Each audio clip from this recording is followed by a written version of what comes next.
부처님이 알려주신 고통이 축복으로 변하는 순간, 밤이 깊어질 때 문득 잠들지 못하는 순간이 있습니다. 해결책을 다 써본 것 같은데 마음 한가운데 남은 통증은 조금도 줄지 않습니다. 왜 나에게 이런 일이 생기는지, 무엇을 잘못했는지, 앞으로 무엇이 더 무너질지 생각은 끝없이 꼬리를 물고 이어집니다. 우리는 흔히 고통을 징조로 해석합니다. 나쁜 일이 더 올 것이라는 그림자, 운이 꺾였다는 경고처럼 여깁니다. 그래서 더 움츠리고, 더 두려워하고, 더 숨기려 듭니다. 하지만 그럴수록 고통은 모양을 바꾸어 돌아옵니다. 몸의 피로가 마음의 불안으로, 마음의 불안이 관계의 벽으로, 벽은 다시 삶 전체의 무력감으로 변합니다. 오늘 이 시간, 우리는 그 해석을 바꾸려 합니다. 고통은 징조가 아닙니다. 고통은 전환의 문입니다. 닫힌 문이 아니라 지금 이 자리에서 손만 대면 열릴 수 있는 문. 더 이상 과거로 도망가지 않고, 기적을 바깥에서 구걸하지 않고, 내가 서 있는 발밑에서부터 바뀌어 가는 문입니다. 고통은 당신을 고장 내기 위해 오지 않았습니다. 고통은 당신을 멈추게 하기 위해 옵니다. 멈춤은 끝이 아니라 시작입니다. 멈출 때 비로소 보이는 것들이 있습니다. 그동안 보지 않으려 했던 마음의 진짜 얼굴, 붙잡고 있던 기대와 두려움, 스스로에게 내리던 가혹한 판단들. 고통은 이 모든 것을 하나씩 빛으로 끌어올립니다. 보게 하려는 것, 그게 고통의 첫 번째 의미입니다. 두 번째 의미는 선택입니다. 우리는 고통 앞에서 늘 두 길에 선 사람처럼 흔들립니다. 왜 나에게 이런 일이 생기냐며 원망의 길로 갈 것인가? 지금 드러난 것을 정직하게 바라보며 배우는 길로 갈 것인가? 둘 중 무엇을 선택하느냐에 따라 같은 상처가 전혀 다른 결과를 낳습니다. 누군가에게는 상처가 벽이 되고 누군가에게는 상처가 창이 됩니다. 벽은 우리를 가두고 창은 우리를 통하게 합니다. 오늘 이 영상은 그 창을 여는 방법을 이야기합니다. 세 번째 의미는 연결입니다. 고통은 우리를 고립시키는 것 같지만 실은 우리를 사람에게로, 세상에게로 다시 연결합니다. 내가 아파본 사람만이 남의 아픔 앞에서 조용히 의자를 끌어다 앉힐 수 있습니다. 내가 잃어본 사람만이 남의 이름 앞에서 쉬운 위로를 삼킬 수 있습니다. 이 연결이 바로 복의 시작입니다. 밖에서 들어오는 행운이 아니라 내 마음에서 흘러나가 다시 돌아오는 흐름. 고통은 그 물줄기를 틔우는 첫 삽입니다. 혹시 지금 당신은 스스로를 탓하며 이렇게 속삭이고 있을지도 모릅니다. 내가 약해서 그래. 내가 더 잘했어야 했어. 그러나 오늘만큼은 다른 문장을 써봅시다. 나는 배울 준비가 되어 있다. 나는 바꿀 수 있는 것을 찾고 있다. 이 두 문장은 현실을 부정하지 않으면서도 현실에 새로운 방향을 부여합니다. 고통의 자리에서 방향이 바뀌는 순간 전환은 이미 시작됩니다. 전환은 거창한 결심에서만 오지 않습니다. 아주 작은 행동 하나에서 시작됩니다. 숨을 한 번 더 깊게 들이쉬는 1. 말을 내뱉기 전에 마음을 한 박자 비우는 1. 잠들기 전 오늘의 하루에서 감사할 한 가지를 찾아 기록하는 1. 이 작은 행동들은 고통의 중심에 뚫린 좁은 문을 넓혀줍니다. 문턱을 넘는 건 거대한 도약이 아니라 작은 발걸음의 반복입니다. 반복은 힘이 되고 그 힘은 삶의 구조를 바꿉니다. 물론 고통은 쉬운 스승이 아닙니다. 때로는 불공평해 보이고 때로는 설명되지 않습니다. 하지만 설명되지 않는다고 해서 가치가 없는 것은 아닙니다. 설명되지 않기 때문에 우리는 더 겸손해지고 더 주의 깊어지고 더 조용해집니다. 그 조용함 속에서 마음은 비로소 듣습니다.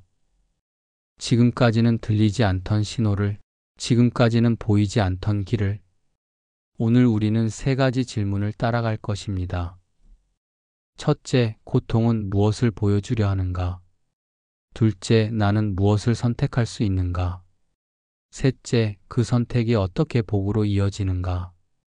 이 질문들은 현실을 피하게 하지 않고 현실을 바로 서게 합니다. 질문이 명확해질수록 두려움은 줄고 행동은 구체적이 됩니다.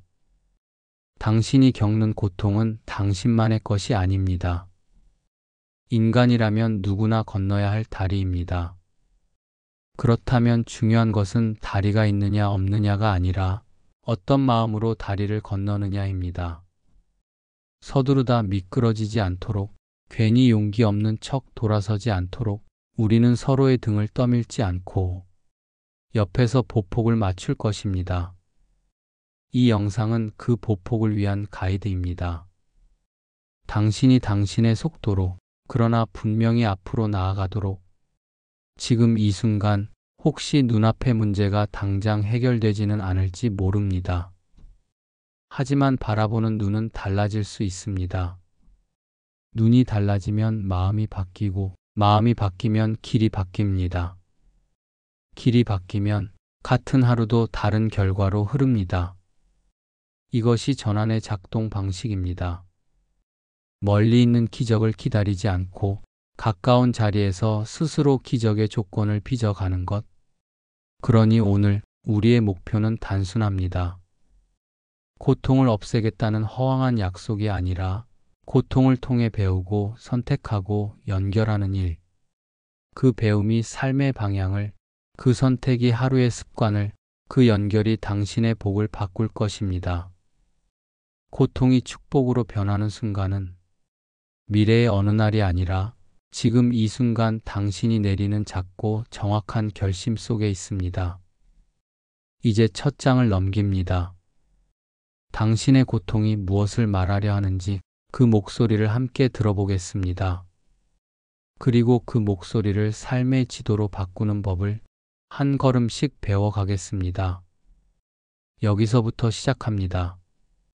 1부. 고통이 의미하는 첫 번째 진리, 삶의 실상. 고통을 대면하는 일은 누구에게나 쉽지 않습니다. 우리는 살면서 가능한 한 고통을 피하려 애쓰지만 그럼에도 불구하고 고통은 늘 다른 얼굴로 우리를 찾아옵니다. 건강을 잃거나 사랑하는 사람을 잃거나 삶의 의미를 잃어버린 듯 공허함에 빠질 때 우리는 본능적으로 이렇게 묻습니다. 왜 나에게 이런 일이 일어나는가? 부처님께서는 인간의 삶을 있는 그대로 바라보셨습니다. 그리고 그 진리를 네 가지로 설하셨습니다. 그 가운데 첫째가 바로 고입니다. 태어남도, 늙음도, 병듦도, 죽음도 모두 괴로움이라는 사실. 삶이란 본래 더섭고 그 더섭음이 우리를 괴롭게 한다는 진실. 이것이 불교의 첫 번째 가르침이자 깨달음의 출발점입니다.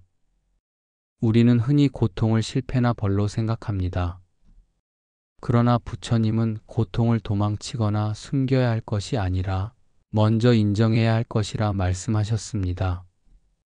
인정하지 않는 고통은 그림자처럼 점점 더 커지고 마침내 우리를 압도해 버립니다. 하지만 있는 그대로 바라보면 그 속에서 삶의 진짜 구조를 알 수 있습니다. 고통은 결코 우연히 생기지 않습니다. 모든 고통에는 그 고통을 낳은 원인이 있습니다.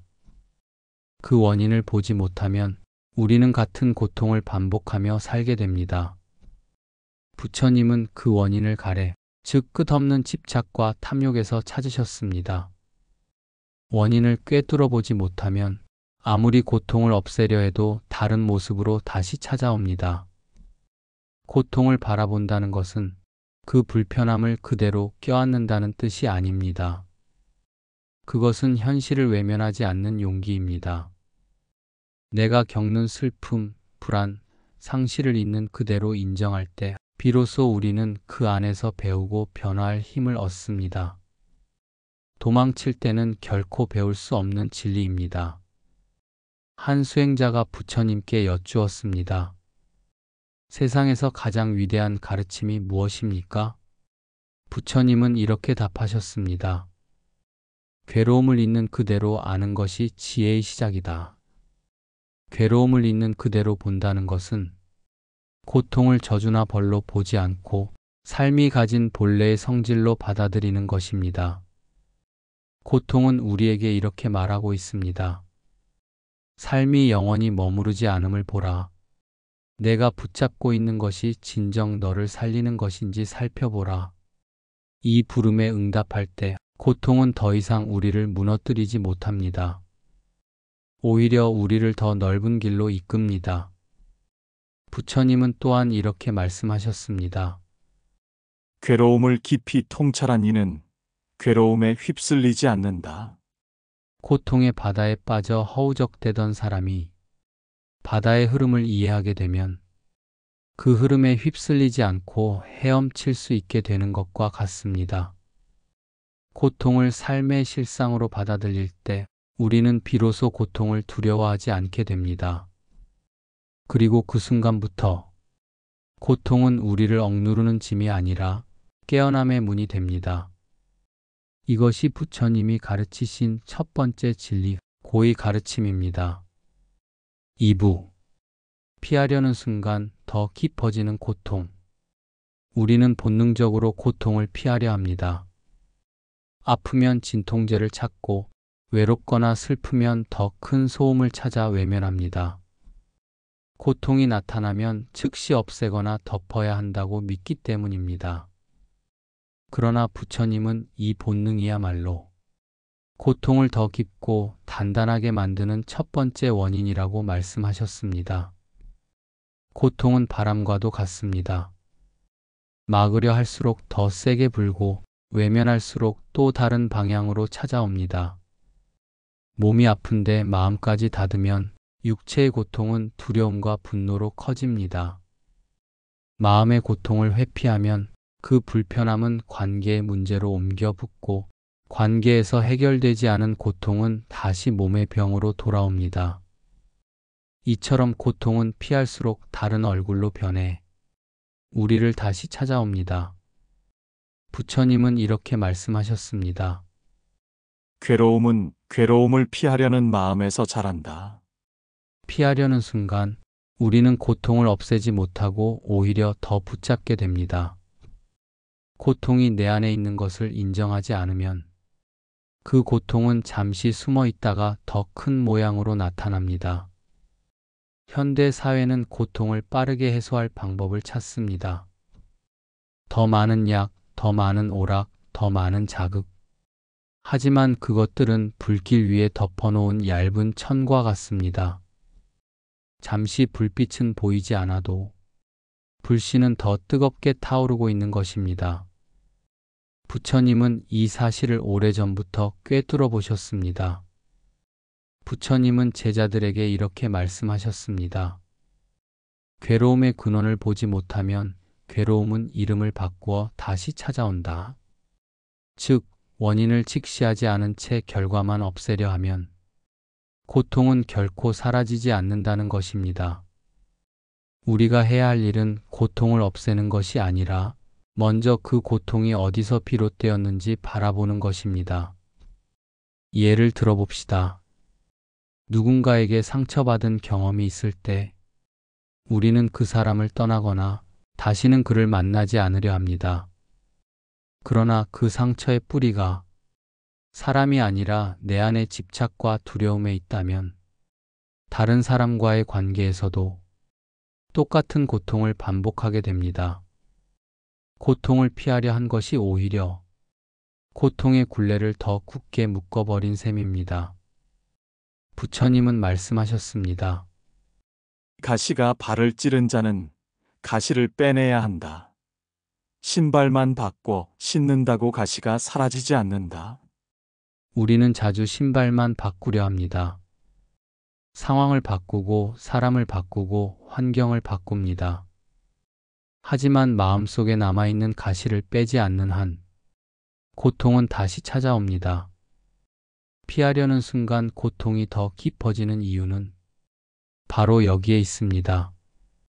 고통은 외부에서 찾아오는 벌이 아니라 내 마음이 아직 알아보지 못한 씨앗이기 때문입니다. 씨앗을 뽑지 않고 잡초만 베어내면 잡초는 더 무성해집니다. 마음의 고통도 같습니다. 그 뿌리를 보지 않으면 잠시 사라진 듯 보이다가 더 강하게 다시 자라납니다.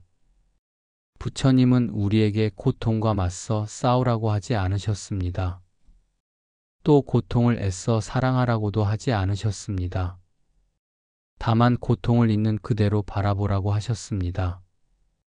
바라봄 속에서만 그 뿌리가 드러나고 뿌리가 드러날 때 비로소 뽑아낼 힘이 생기기 때문입니다. 피하려 하지 않고 그저 멈추어 고통을 바라보는 것. 이 단순해 보이는 태도가 고통을 반복하지 않게 만드는 첫 번째 걸음입니다. 멈추어 볼 수 있는 사람만이 고통이 전하려는 메시지를 들을 수 있습니다. 3부 부처님이 밝히신 고통의 씨앗. 고통은 하늘에서 뚝 떨어진 벌이 아닙니다. 부처님은 고통의 근원을 이렇게 말씀하셨습니다. 모든 것은 원인과 조건이 있어 생기고 원인과 조건이 사라지면 그 결과도 사라진다. 이것이 바로 불교의 근본 가르침, 연기의 법입니다. 우리가 오늘 겪고 있는 고통은 어제와 그 이전의 생각과 말과 행동이 빚어낸 결과입니다. 또한 오늘 우리가 짓는 선택과 습관이 내일의 결과를 만들고 있습니다. 1. 고통의 뿌리, 탐, 진, 치. 부처님은 고통의 씨앗을 세 가지로 요약하셨습니다. 탐, 진, 치. 욕심과 분노와 어리석음입니다. 우리는 더 갖고 싶다는 탐심 때문에 이미 가진 것에 만족하지 못하고 불평합니다. 그 욕심이 꺾일 때마다 좌절과 분노가 일어납니다. 그리고 그 분노 속에서 또다시 어리석은 선택을 하여 고통의 고리를 더욱 굳게 묶습니다. 부처님은 말씀하셨습니다. 삼독은 스스로 불을 일으켜 자신의 집을 태우는 것과 같다. 고통은 외부에서 던져진 불덩이가 아니라 우리 안에서 스스로 피운 불이라는 뜻입니다. 2. 원인을 모르면 같은 고통을 반복한다. 어떤 사람은 늘 비슷한 상처를 겪습니다. 관계가 바뀌어도, 직장이 바뀌어도, 도시가 바뀌어도 비슷한 고통이 반복됩니다. 그 이유는 아직 고통의 뿌리를 보지 못했기 때문입니다. 상황을 탓하거나 다른 사람을 원망하며 겉모습만 바꾸려 하지만 씨앗은 여전히 마음속에 남아 다시 같은 열매를 맺게 됩니다. 부처님은 이렇게 말씀하셨습니다. 고통의 결과를 없애려 하지 말고 먼저 그 원인을 끊으라. 3. 고통을 낳는 씨앗은 습관이다. 씨앗은 한번 뿌려진다고 곧바로 싹 트지 않습니다. 물과 햇빛, 흙이 만나야 합니다. 마찬가지로 고통을 낳는 씨앗도 습관이라는 조건이 함께할 때 자라납니다. 우리가 반복하는 생각, 습관처럼 내뱉는 말, 무심코 되풀이하는 행동이 고통의 씨앗을 키우고 있습니다. 예를 들어 늘 불평부터 하는 사람은 감사와 기쁨의 씨앗을 스스로 말라가게 하고 늘 원망부터 꺼내는 사람은 화해와 신뢰의 씨앗을 스스로 밟아버립니다. 습관은 고통을 지속시키는 가장 은밀한 뿌리입니다. 4. 씨앗은 뽑을 수 있다. 희망적인 것은 씨앗이 있다는 것은 뽑을 수 있다는 뜻입니다. 뿌리가 드러나면 더 이상 두려움의 대상이 아닙니다. 부처님은 이렇게 말씀하셨습니다. 업은 불에 타듯 사라질 수 있다. 잘못된 행동과 생각의 결과라 하더라도 지금 이 순간 바른 생각과 바른 행위를 쌓는다면 그 고통은 점차 약해지고 마침내 소멸할 수 있습니다. 씨앗은 과거가 심었지만 지금의 내가 가꾸거나 뽑을 수 있습니다. 이것이 불교가 전하는 깊은 희망입니다. 5. 고통의 씨앗을 마주하는 태도. 우리는 고통의 씨앗을 알게 되면 자신을 탓하거나 후회로 빠지기 쉽습니다. 하지만 씨앗을 알게 된 것은 이미 변화의 시작입니다. 부처님은 말씀하셨습니다. 씨앗을 아는 것은 이미 절반을 뽑은 것이다. 중요한 것은 후회에 머무르지 않고 남은 씨앗을 어떻게 다루느냐입니다. 마음을 닫지 않고 새로운 습관을 한 걸음씩 길러가는 것. 그 과정이 곧 수행이며 그 수행이 고통을 축복으로 바꾸는 첫 실천입니다. 고통은 결코 신의 벌도 운명의 장난도 아닙니다. 우리가 모르는 사이에 뿌려온 씨앗의 열매입니다. 하지만 씨앗이 보이기 시작하면 그 열매를 바꿀 수 있다는 희망이 생깁니다. 4부. 고통이 깨어남의 신호가 되는 순간, 사람은 평탄할 때 자신을 깊이 돌아보지 않습니다. 삶이 순조롭게 흘러갈 때에는 내가 무엇을 붙잡고 있는지, 어떤 마음으로 살아가는지 거의 돌아보지 않습니다. 그러나 뜻밖의 고통이 닥치면 그제야 우리는 삶의 방향을 묻기 시작합니다. 내가 정말 바르게 살고 있는가? 이 고통은 무엇을 알려주려 하는가? 부처님은 말씀하셨습니다. 괴로움은 눈을 뜨게 한다. 고통은 단순히 삶을 무너뜨리려는 폭풍이 아닙니다. 오히려 우리가 오랫동안 보지 못한 것들을 강제로 보게 만드는 부름입니다. 1. 멈춤의 기회를 주는 고통.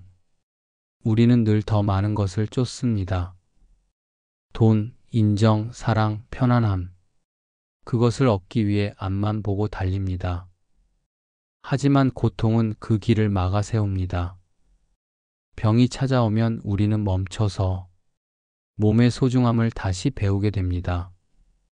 사랑하는 이를 잃으면 관계의 덧없음과 순간의 귀함을 새삼 깨닫게 됩니다. 실패와 상실은 우리를 한순간 멈추게 하고 그 멈춤 속에서 비로소 그동안 보지 못했던 진실을 보게 합니다. 부처님은 이렇게 말씀하셨습니다. 멈추어 바라보는 이는 이미 길을 찾은 것이다. 멈춤은 절망이 아니라 시작입니다. 2. 고통이 흔드는 것은 외부가 아니라 나의 집착. 고통은 외부에서만 일어나는 사건이 아닙니다. 그 사건이 나를 흔들 수 있는 것은 내 안에 붙잡고 있던 집착이 있기 때문입니다. 부처님은 말씀하셨습니다. 집착은 괴로움의 근원이다. 잃어버리면 무너질 것 같은 집착이 없다면 우리는 상실을 두려워하지 않을 것입니다. 누군가의 말 한마디에 상처받는 것도 그 말이 아니라 내 안에 인정받고 싶은 집착 때문입니다. 고통은 이 집착을 드러내는 거울입니다.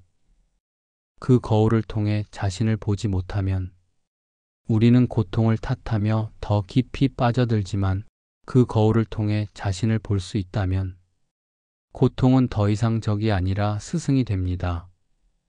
3. 깨어남은 질문에서 시작된다. 모든 전환은 질문에서 시작됩니다. 왜 나에게 이런 일이 일어나는가? 이 질문을 원망으로 던질 때는 고통은 단지 짐이 됩니다. 하지만 이 질문을 진실을 찾기 위해 던질 때 고통은 깨어남의 문턱이 됩니다. 부처님은 말씀하셨습니다. 괴로움을 보되 그 안에 진리를 찾아야 한다. 질문이 깊어질수록 우리는 고통의 겉모습을 넘어 그 안에서 삶의 법칙을 배우게 됩니다. 그것이 깨어남의 시작입니다. 4.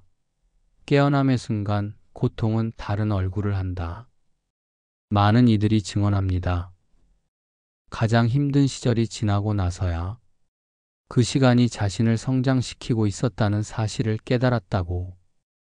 병상에 누워 있을 때는 그저 아픔뿐이었지만 돌아보니 그 시간이 삶을 소중히 여기는 마음을 일깨웠다고 말합니다. 사랑하는 이를 잃었을 때는 모든 것이 끝난 것 같았지만 그 상실이 나를 더 따뜻하고 부드러운 사람으로 만들었다고 합니다. 고통이 깨어남의 신호가 되는 순간은 그 고통의 한가운데서 찾아옵니다. 도망치지 않고 피하지 않고 있는 그대로 직면할 때 그 속에서 새로운 길이 열립니다. 5. 고통은 깨닫는 사람에게 축복이 된다. 부처님은 이렇게 말씀하셨습니다. 괴로움을 아는 이는 괴로움에서 자유로워진다. 고통이 사라져야 자유로워지는 것이 아닙니다. 고통의 본질을 깨닫는 순간 그 고통은 더 이상 우리를 묶지 못합니다. 고통이 축복으로 변한다는 말은 마법처럼 고통이 사라진다는 뜻이 아닙니다. 그 고통이 우리를 더 지혜롭고 자비로운 사람으로 바꾸는 계기가 된다는 의미입니다. 바로 이 점에서 고통은 깨어남의 부름이며 축복의 문입니다. 우리의 삶은 고통을 피해가는 길이 아닙니다. 그 고통을 통해 배우고 그 고통 속에서 길을 찾는 여정입니다. 고통은 단순히 우리를 괴롭히는 손님이 아니라 우리에게 멈춤과 질문을 주는 안내자입니다. 5부. 수행의 길에서 고통이 스승이 되는 이유. 삶의 고통은 우리를 멈추게 합니다. 멈춘 자리에서 우리는 처음으로 내 마음의 깊은 어둠을 바라보게 됩니다. 그래서 부처님은 고통을 가장 위대한 스승이라 부르셨습니다. 스승은 가르침을 주지만 그 가르침은 때로 달콤하지 않고 쓰라립니다. 그러나 그 쓰라림이야말로 마음을 깊이 흔들고 깨어나게 합니다. 1. 고통은 우리를 겸손하게 한다. 평탄할 때 우리는 자만하기 쉽습니다. 힘과 재물과 지식이 마치 영원할 것처럼 느낍니다. 그러나 고통은 이 모든 것이 한순간에 흔들릴 수 있음을 보여줍니다.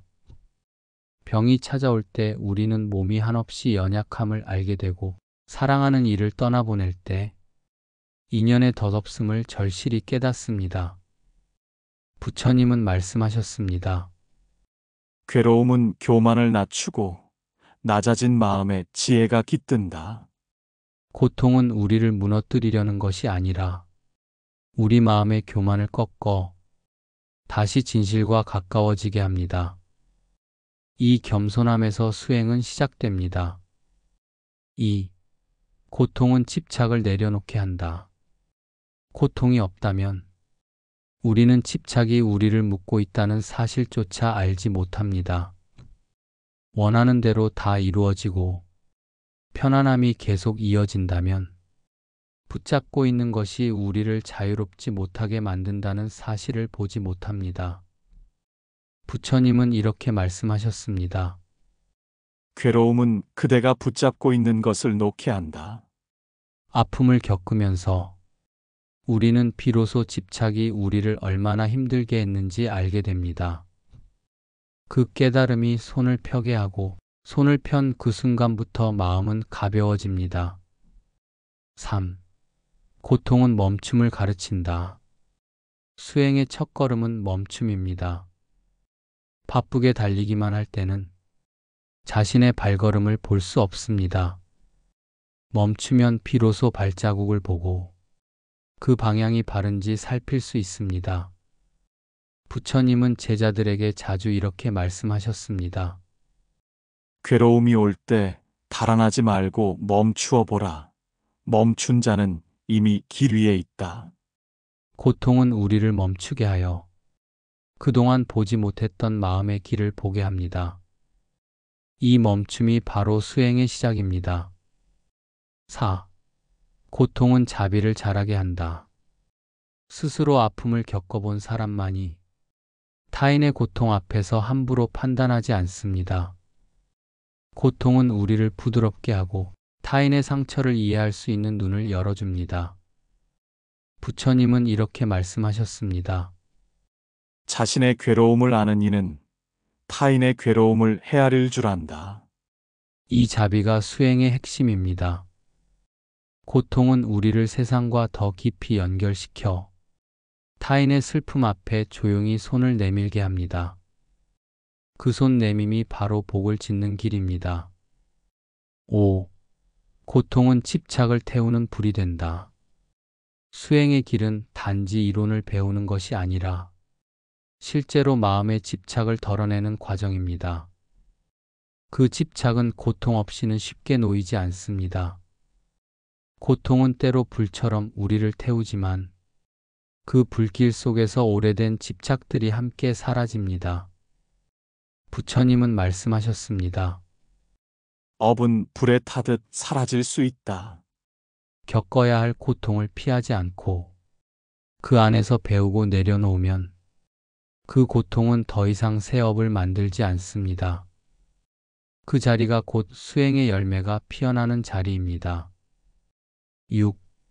고통은 무상을 가르친다. 모든 것이 변한다는 사실을 머리로 아는 것과 마음으로 깊이 깨닫는 것은 다릅니다. 고통은 우리가 의지하던 것이 변할 수밖에 없음을 가슴으로 느끼게 합니다. 그 깨달음은 허무가 아니라 삶의 순간을 더욱 귀히 여기게 합니다. 부처님은 말씀하셨습니다. 괴로움을 통찰하는 이는 변화를 두려워하지 않는다. 무상을 깊이 이해한 사람은 이름에 흔들리지 않고 순간순간의 삶에 충실합니다. 이것이 수행자의 평안입니다. 7.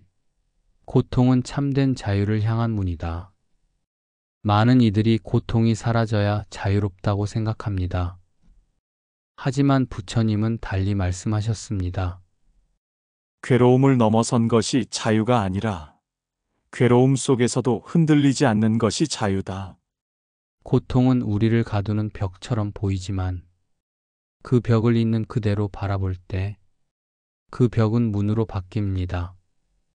집착이 사라질수록 우리는 고통 속에서도 자유로울 수 있습니다. 이 자유야말로 수행이 열어주는 궁극의 선물입니다. 삶에서 고통은 피해야 할 벌이 아니라 우리를 길 위에 세우는 안내자입니다. 고통이 없었다면 우리는 멈추지 않았을 것이고 멈추지 않았다면 결코 자신을 돌아보지 않았을 것입니다. 멈춤과 성찰, 내려놓음과 자비, 그 모든 것이 고통이 남겨준 선물입니다. 6부. 진정한 전환은 마음에서 시작된다. 고통을 없애려 애쓰는 것은 결국 또 다른 고통을 낳습니다. 부처님은 우리에게 고통의 모습을 바꾸려 하지 말고 고통을 바라보는 마음을 바꾸라고 가르치셨습니다. 고통의 실상을 직시하는 순간 그것은 더 이상 나를 휘두르지 못합니다. 전환은 밖에서 오지 않고 마음의 방향이 바뀌는 데서 시작됩니다. 1. 상황보다 마음이 먼저 바뀐다. 많은 이들은 삶이 바뀌려면 환경이 달라져야 한다고 생각합니다. 더 나은 직장, 더 넉넉한 재산, 좋은 사람을 만나면 행복해질 거라고 믿습니다. 그러나 부처님은 이렇게 말씀하셨습니다.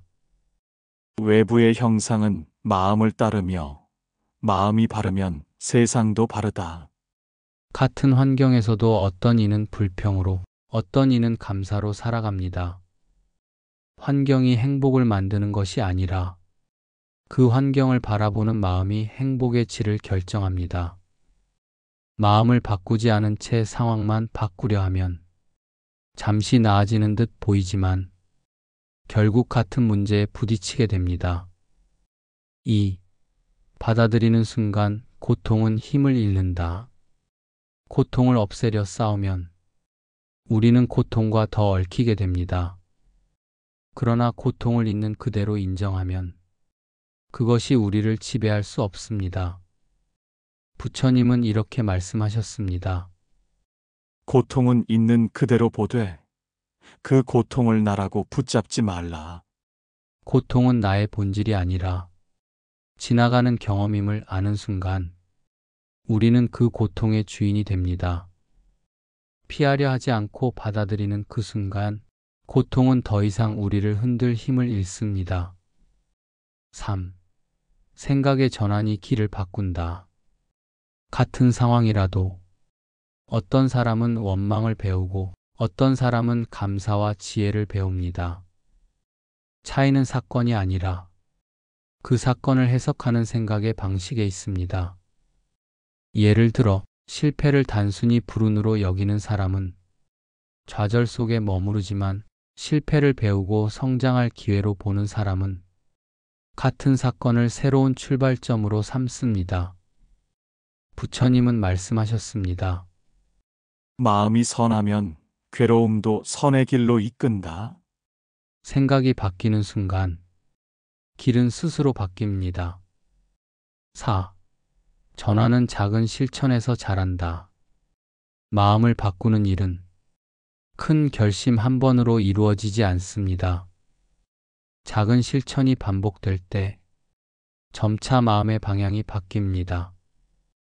오늘 하루 불평 대신 감사 한 가지를 떠올리는 것, 화를 삼키고 부드럽게 말하는 것, 잠들기 전 오늘 견딘 자신을 따뜻하게 안아주는 것, 이런 작은 습관들이 고통을 바라보는 마음의 태도를 바꾸고 그 태도의 변화가 삶의 길을 전환시킵니다. 5. 전환은 무상을 이해하는 데서 완성된다. 모든 것은 변합니다.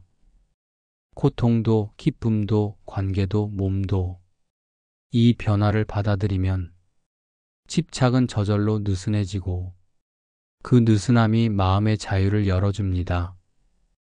부처님은 말씀하셨습니다. 변화를 아는 이는 변화를 두려워하지 않는다.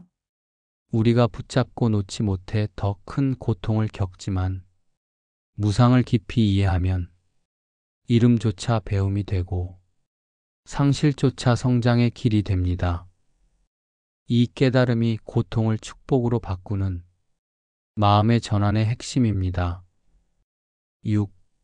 진정한 변화는 스스로의 결심에서 아무도 대신해 줄 수 없습니다. 환경도 사람도 운명도 우리의 마음을 대신 바꿀 수 없습니다. 부처님은 이렇게 강조하셨습니다. 스스로를 이끌지 않는다면 아무도 그대를 대신 이끌 수 없다. 오늘 내가 고통을 다르게 바라보기로 결심하는 순간 그 결심이 씨앗이 되어 내일의 태도를 바꾸고 그 태도가 결국 내 삶의 길을 바꿉니다. 고통은 사라지지 않아도 됩니다. 다만 그 고통을 바라보는 마음이 달라지면 고통은 더 이상 우리의 주인이 아니라 우리의 길잡이가 됩니다. 그 길잡이가 이끄는 곳은 절망의 끝이 아니라 새로운 시작과 자유의 문입니다. 7부 고통 속에서 복이 움트는 비밀. 고통은 우리를 짓누르는 짐처럼 보입니다. 하지만 부처님은 가르치셨습니다. 괴로움은 그대의 마음을 부드럽게 하여 자비와 공덕의 씨앗을 틔운다. 고통을 두려워하지 않고 올바로 바라볼 때 그 자리에서 오히려 복이 자라기 시작합니다. 1. 고통은 자비의 문을 연다. 부처님께서 설하신 자비는 타인의 아픔을 멀리서 바라보며 연민을 느끼는 것이 아닙니다. 그 아픔을 마치 나의 아픔처럼 느끼고 조용히 다가가 손을 내미는 따뜻한 마음입니다. 이 자비의 뿌리는 대개 자신의 고통을 통해 자라납니다. 한 번도 가난해 본 적 없는 사람은 굶주림의 고통을 이해하기 어렵습니다. 한 번도 외로워 본 적 없는 사람은 타인의 외로운 눈빛을 쉽게 지나칩니다. 그러나 자신이 겪은 상처를 통해 타인의 상처를 볼 수 있게 될 때 비로소 자비의 문이 열립니다. 이 자비로운 마음이 바로 복을 부르는 첫 번째 길입니다. 2. 고통은 이타의 씨앗을 틔운다. 부처님은 이렇게 말씀하셨습니다. 타인의 고통을 덜어주려는 마음이 그대의 업을 맑게 한다. 고통은 흔히 사람을 움츠리게 만들지만 그 고통을 자기만의 상처로 가두지 않고 타인의 아픔을 덜어주려는 마음으로 전환할 때 그 순간부터 그 고통은 복이 됩니다. 한때 병으로 고통받던 사람이 훗날 같은 병을 앓는 이들을 돕기 위해 봉사와 나눔의 길을 택하는 경우가 있습니다. 자신이 겪은 아픔이 누군가에게 등불이 될 수 있다는 것을 깨달을 때 그 고통은 더 이상 상처가 아니라 복의 씨앗이 됩니다. 3. 고통은 감사의 마음을 일깨운다. 고통이 찾아오기 전에는 당연하게 누리던 것들을 소중히 여기지 못합니다. 아플 때 건강이 소중함을 배우고 잃어버린 뒤에야 사랑의 따뜻함을 깨닫습니다. 고통은 우리로 하여금 일상의 사소한 행복을 다시 보게 만듭니다. 부처님은 말씀하셨습니다. 감사하는 이는 이미 복을 가진 이다. 감사는 고통이 일깨운 가장 큰 선물 중 하나입니다. 감사의 마음이 깊어질수록 마음의 문이 열리고 복이 그 마음을 찾아옵니다. 4. 고통은 업을 소멸시키는 기회가 된다. 불교에서는 고통을 단순히 벌이 아니라 과거의 업이 드러나는 과정으로 봅니다. 이 고통을 원망하지 않고 참고 견디며 바른 마음을 지니면 그 업은 다 소진되고 그 자리에 새로운 복이 쌓입니다. 부처님은 이렇게 말씀하셨습니다. 가시가 살을 찌르면 고통스럽지만 그 가시를 뽑으면 더는 상처가 남지 않는다. 고통은 우리가 짓고 쌓아온 업의 가시를 드러내어 그것을 뽑아내도록 돕는 역할을 합니다. 고통을 통해 참을성, 인내, 자비, 겸손을 배우면 그 순간부터 고통은 업을 태우는 불이 되고 복의 땅을 기름지게 합니다. 5. 고통은 마음을 단단하게 다듬는다. 편안한 시절에는 마음이 쉽게 나태해지고 흐트러집니다. 고통은 마음을 다듬고 내면의 근력을 길러줍니다. 바람이 센 산길에서 자란 나무가 더 깊이 뿌리를 내리고 더 강한 줄기를 가지게 되는 것처럼 삶의 폭풍 속에서 마음의 뿌리도 더 깊어집니다. 부처님은 말씀하셨습니다. 비바람은 연약한 나무를 쓰러뜨리지만 굳센 나무는 더 깊이 뿌리를 내린다. 고통을 견뎌낸 사람의 마음은 남을 돕는 힘과 지혜를 품게 됩니다. 그 힘이야말로 복의 원천입니다. 6. 고통은 마음의 평화를 향한 길잡이. 고통을 겪지 않았다면 우리는 평화의 소중함을 모릅니다. 고통을 넘어온 이들이 고요한 마음의 가치를 더욱 깊이 이해합니다. 부처님은 말씀하셨습니다. 고요함은 괴로움의 반대가 아니라 괴로움을 바라보는 올바른 눈이다.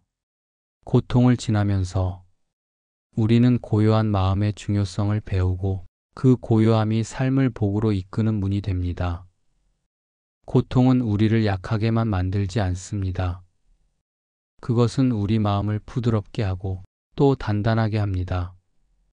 자비와 감사, 인내와 겸손이라는 삶의 가장 귀한 보석들은 대개 고통이라는 흙 속에서 자라납니다. 따라서 고통을 무조건 피해야 할 적으로만 보지 말고 배우고 성장할 기회로 삼는 것이 중요합니다. 그 순간부터 고통은 복을 품은 밭이 되어 새로운 열매를 맺기 시작합니다. 8부. 고통을 대하는 올바른 태도. 우리가 겪는 고통이 축복으로 변하려면 그 고통을 어떻게 대하느냐가 중요합니다. 부처님은 고통을 피하거나 붙잡지 말고 있는 그대로 관찰하라고 가르치셨습니다. 관찰하는 태도 속에서만 고통은 스승이 되고 우리의 마음은 성숙해집니다. 1.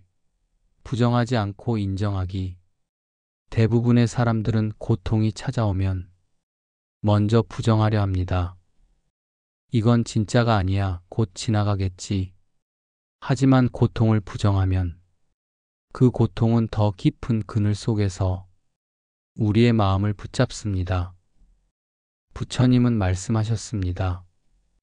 괴로움이 일어나면 그것이 일어났음을 먼저 알아차려라. 인정은 패배가 아닙니다.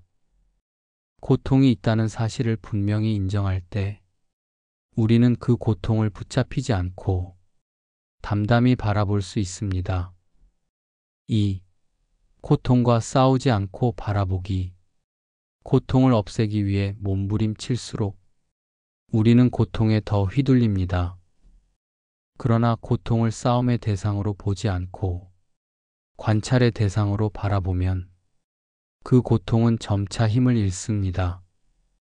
부처님은 이렇게 말씀하셨습니다. 고통은 적이 아니라 길잡이이며 그대가 그 길을 올바로 볼 때 괴로움은 사라진다. 마음속에서 일어나는 슬픔, 분노, 불안을 억누르려 하지 말고 숨결을 들이쉬듯 고요히 지켜보십시오. 그 순간 고통은 더 이상 우리를 끌고 다니지 못합니다. 3. 붙잡지 않고 흘려보내기. 많은 이들이 고통을 붙잡고 살아갑니다. 과거의 상처를 붙잡고 남의 잘못을 붙잡고 심지어 자신의 아픔을 정체성처럼 붙잡습니다. 그러나 붙잡는 순간 고통은 사라지지 않고 늘 현재의 삶을 어둡게 만듭니다. 부처님은 말씀하셨습니다. 괴로움은 붙잡음이 있을 때 머물고 놓아버림이 있을 때 사라진다. 과거의 상처를 이제는 놓아도 된다고 조용히 스스로에게 말해 보십시오. 놓는 순간 고통은 흘러가고 새로운 바람이 들어옵니다. 4. 고통을 통해 배우기. 고통은 그저 지나가는 폭풍이 아닙니다. 그 속에는 반드시 우리에게 전하려는 메시지가 있습니다.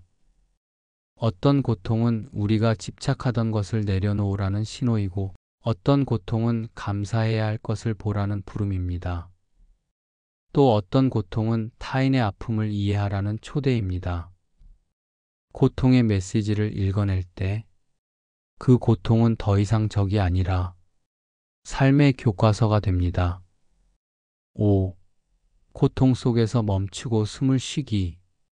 고통이 몰려올 때 가장 먼저 해야 할 일은 도망치는 것도 억누르는 것도 아닌 멈추어 서서 숨을 고르는 것입니다. 숨결은 우리의 가장 가까운 친구입니다. 깊고 천천히 숨을 쉬면서 그 고통을 가슴으로 받아들이십시오. 숨결은 마음을 안정시키고 마음이 안정되면 고통은 그 실체가 줄어들며 더 이상 우리를 지배하지 못합니다. 6. 고통 속에서 자비를 잃지 않기. 고통에 사로잡히면 우리는 종종 날카로워집니다. 스스로를 탓하고 타인에게도 상처를 주기 쉽습니다. 그러나 그럴 때일수록 마음을 부드럽게 해야 합니다. 자비는 고통을 이기는 가장 큰 힘입니다. 부처님은 말씀하셨습니다. 괴로움 속에서 자비를 지키는 이는 이미 괴로움을 벗어난 자이다. 자비로운 마음을 품을 때 고통은 더 이상 분노와 원망으로 다시 씨앗을 심지 못합니다. 7. 현재의 순간에 뿌리 내리기. 고통은 과거의 상처나 미래의 불안에 머물 때 더 커집니다.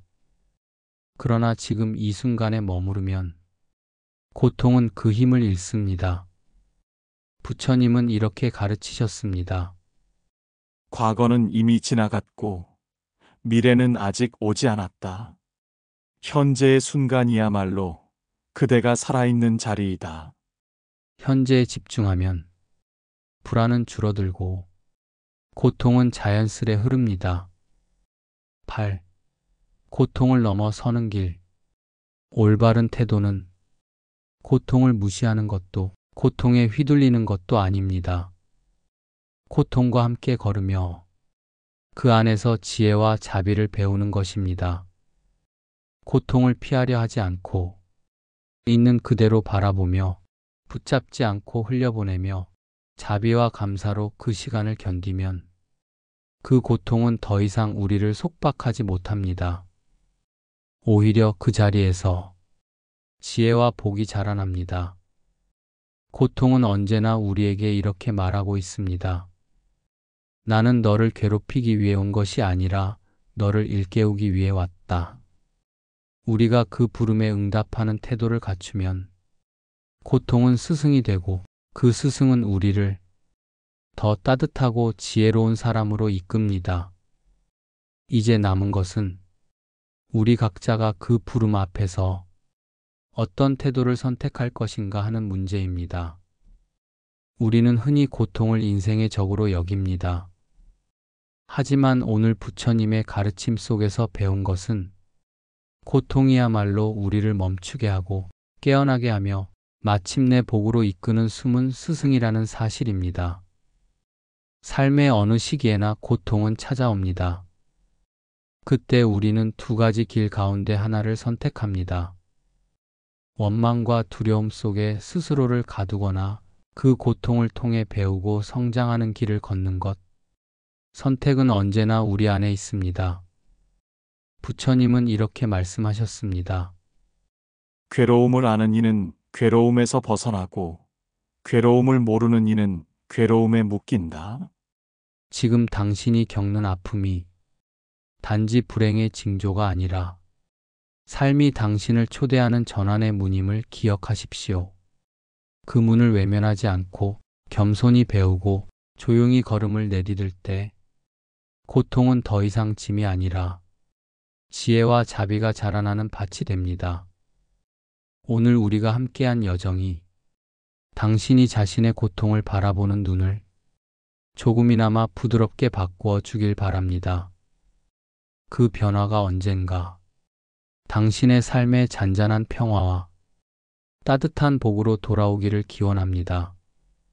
끝까지 함께해 주신 모든 분께 마음 깊이 감사드립니다. 당신의 오늘이 고통이 아닌 깨달음의 빛으로 물들기를 바랍니다.